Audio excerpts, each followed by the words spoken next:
عظيم الصفات السمي السمات كبير الشان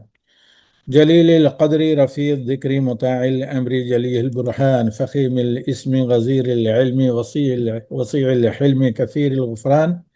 جميل الثناء جزيل العطاء مجيب الدعاء عميم الإحسان. وأشهد أن لا إله إلا الله وحده لا شريك له في الخلق والعمل. وأشهد أن محمدا عبده ورسوله. أشهد أن لا إله إلا الله وحده لا شريك له في الخلق والأمر وأشهد أن محمدا عبده ورسوله. أما بعد فإن خير الحديث كتاب الله. تو یہ خیر کلام سے ہم آغاز کرتے ہیں قرآن کریم کی ایک عظیم سورت جس کو نساء الصغرا بھی کہا جاتا ہے۔ کس سورت کو نساء الصغرا کہا جاتا ہے؟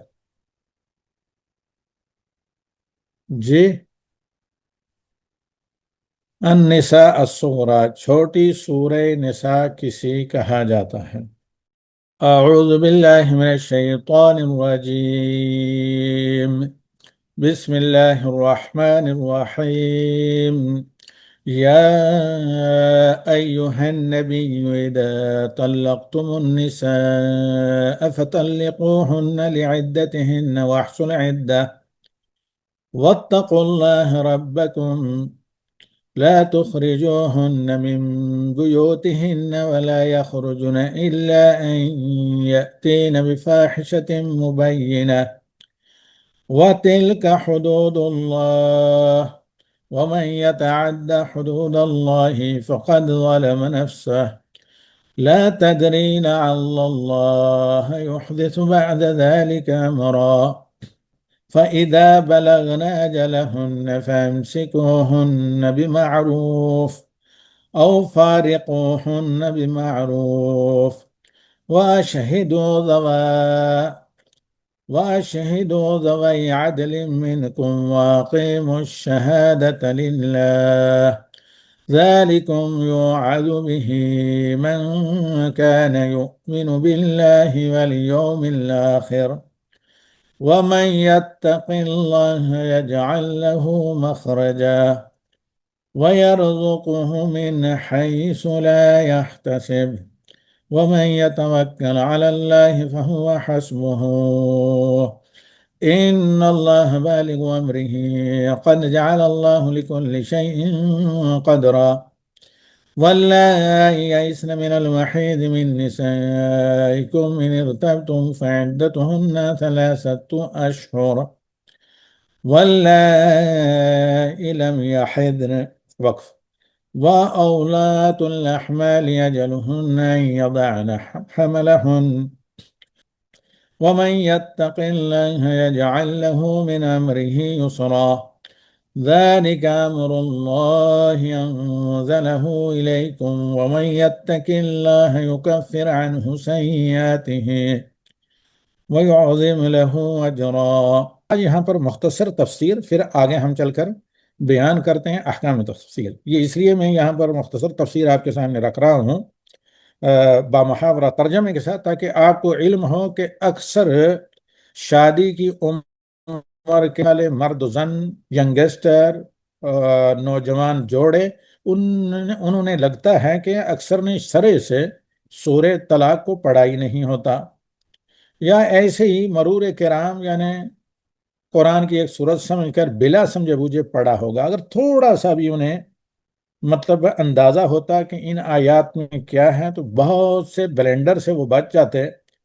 اور بہت سی بے وقوفیاں اور جہالتیں جن کا وہ ارتکاب کرتے ہیں میریٹل لائف میں، یا یہ ہے کہ شادی کے شروع کے دنوں میں، تو ان غلطیوں کوتاہیوں بلینڈر کے وہ مرتکب نہیں ہوتے۔ اب دیکھیں یہیں پر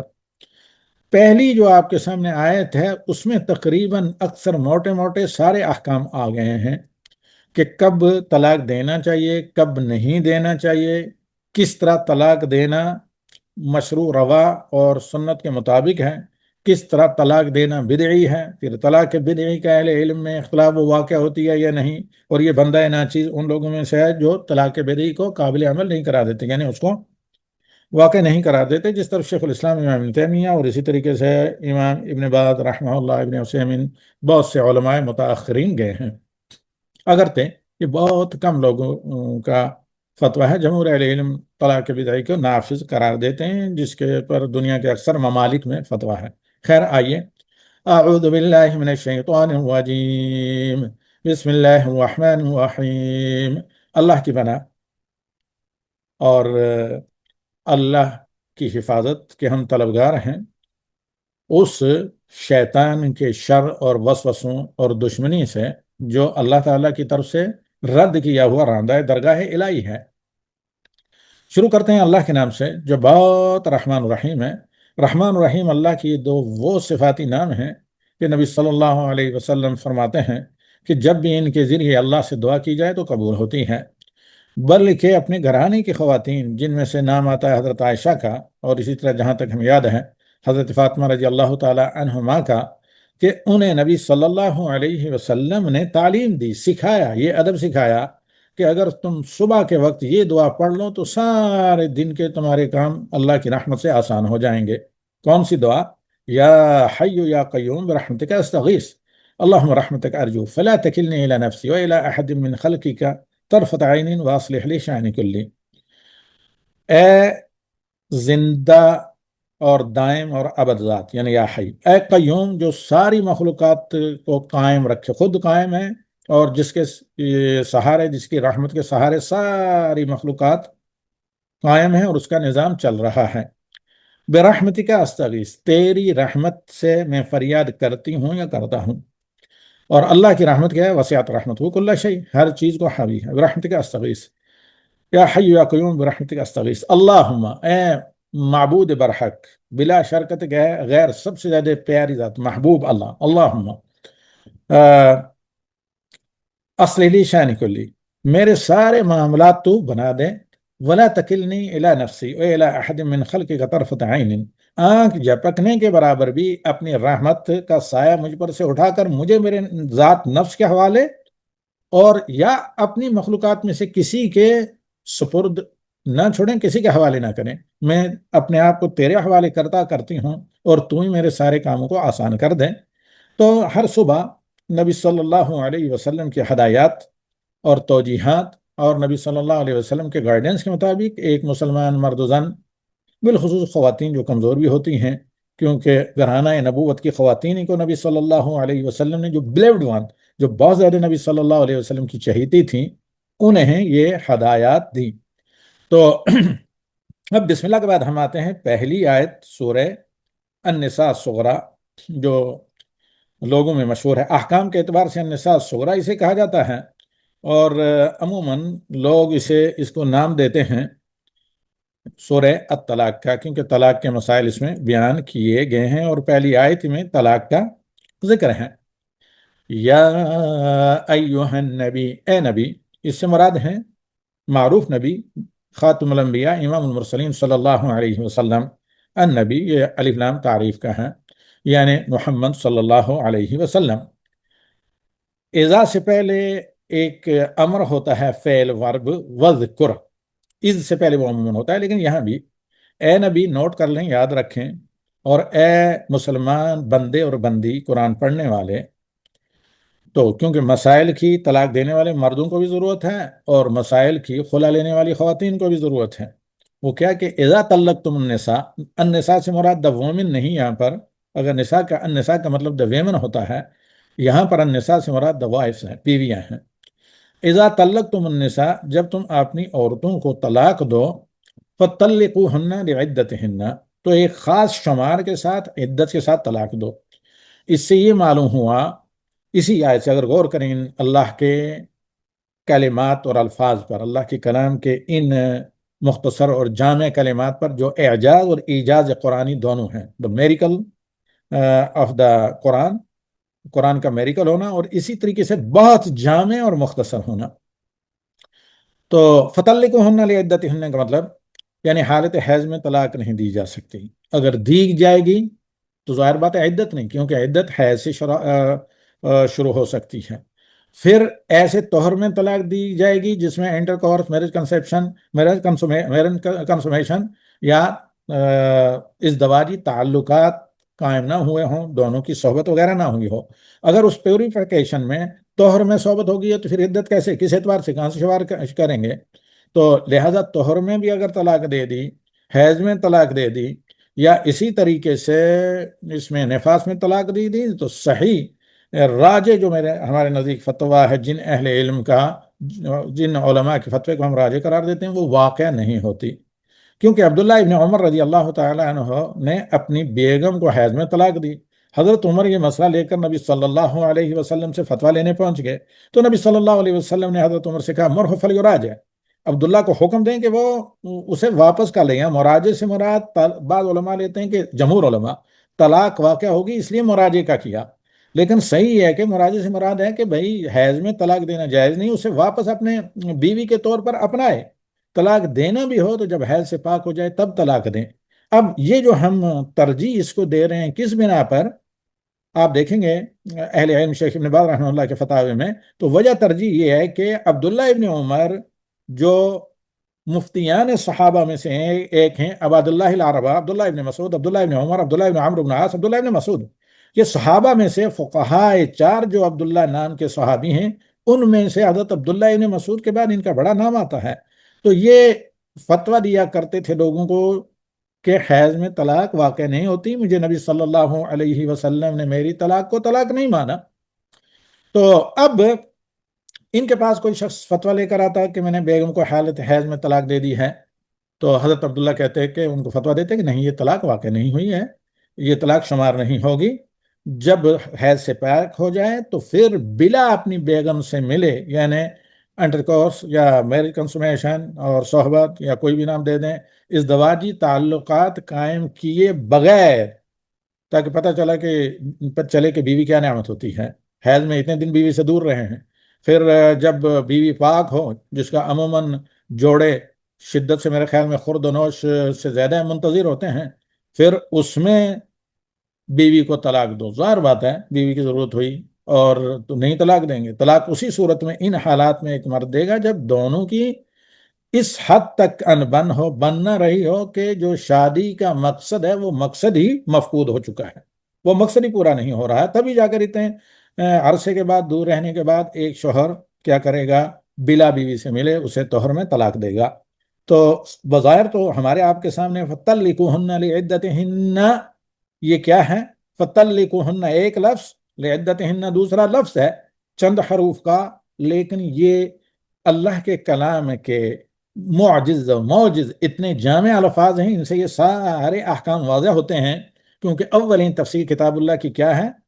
جیسے سورہ نحل میں اللہ تعالیٰ نے کہا وَأَنزَلْنَا عَلَيْكَ الذِّكْرَ لِتُبَيِّنَ لِلنَّاسِ مَا نُزِّلَ إِلَيْهِمْ لَعَلَّهُمْ يَتَفَكَّرُونَ، ہم نے آپ پر قرآن نازل اس لیے کیا ہے کہ اے محمد آپ قرآن کی تفسیر کریں، اور پھر آپ کی تفسیر کے ذریعے آپ کی امت کے لوگ قرآن کریم کو سمجھیں۔ وَاحْصُرْ عِدَّةً، اور پھر اس عدت کو